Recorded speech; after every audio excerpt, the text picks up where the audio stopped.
Welcome back. The Josh Kane Presidential Fireside Chat, episode number 27. William Howard Taft. He's elected in 1908. He serves just one term. His wife's name is Helen, and his vice president was James Sherman, and he actually dies in office. He's the last vice president that died in office. So, and I know we've talked about this in the past, so we've gone about 37 years of the country not having a vice president at all. So he does not finish out his term. No one else replaces him. And basically, these are the last states added until Eisenhower adds Alaska and Hawaii. Taft adds Arizona and New Mexico. So no more celebrating the states being added. We're basically full. Again, Eisenhower will add Hawaii and Alaska. I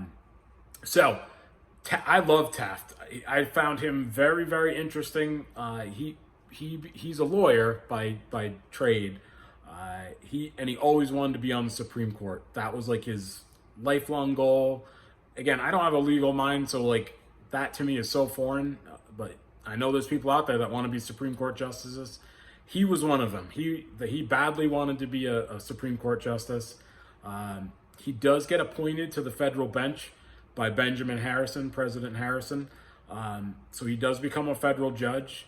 He's in New York City, and he just basically bumps into Theodore Roosevelt. They're both working in Washington, D.C. They become best of buddies. Roosevelt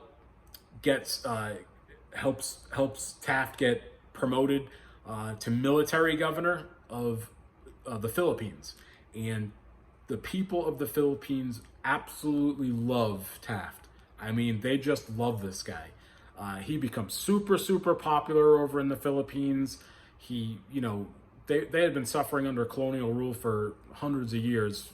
And he tries to make it fair, gets the local people involved. Like, they just really, really liked him. And that was something I just had no idea. Nothing I knew about.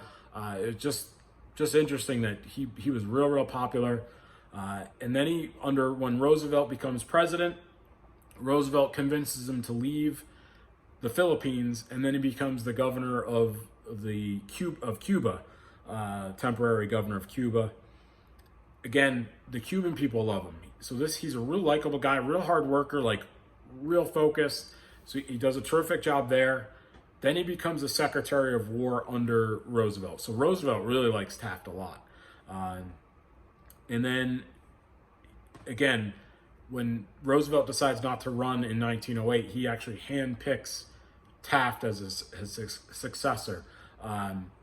So when Roosevelt's over in Africa during his safari, he is not happy with the way Taft's running the presidency. They're completely different styles. I mean, again, Roosevelt is nuts, where Taft is more laid back. He's a large gentleman. He's not a hard worker per se, and it's not that he didn't put the hours in, but certainly not the motor of a Theodore Roosevelt. So they become bitter rivals, and it actually hurts Taft's feelings. Like, he seems like a real sensitive guy, and he doesn't really want to be president. He doesn't really want to run for re-election in 1912. But again, the Republican Party sort of forces his hand. He's real upset with Theodore running against him. So his heart's never really in running for re-election in 1912.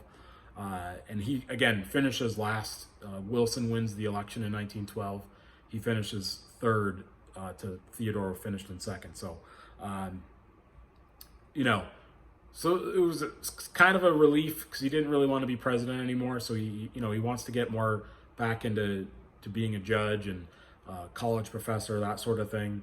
And in 1921, when Harding's president, he actually gets elevated to the Chief Justice of the Supreme Court. So he does fulfill his lifelong dream to become a Supreme Court justice. So that to me is like totally cool. Again, a lot of these post-presidents, they don't do anything. We had the example of John Quincy becoming a congressman, Andrew Jackson became a senator, and now William Howard Taft becomes a Chief Justice of the Supreme Court. So he's in pretty rarefied company there. So book recommendations, the episode you've all been waiting for.